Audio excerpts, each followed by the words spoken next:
করে বাসার দিকে যাচ্ছি। উরি আল্লাহ, আরে কি হলো? মহাজন পায়ে খুব জোরে ব্যথা লেগেছে। আমি মনে হয় এখন আর হাঁটতে পারবো না। আরে সমস্যা নেই, দে আমার কাছে দে। এই ধর ধর ধর ধর। আয় তুই আমার ঘাড়ে ওঠে। আচ্ছা ঠিক আছে। ওঠে ভালো করে ধরে বয়। চল। আরে এ আবার কেমন কথা? মালিকের কাঁধে চড়ে বসেছে কর্মচারী। মহাজন দাঁড়ান দাঁড়ান, আমাকে এখানে নামিয়ে দেন, আমি চলে যেতে পারবো না। আচ্ছা ঠিক আছে, আয় চল ভিতরে চল।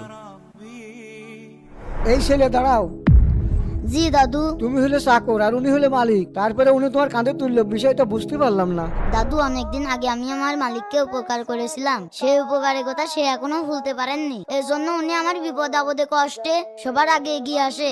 ও, তাহলে আজ থেকেও আমি মানুষের উপকার করব। আচ্ছা ঠিক আছে।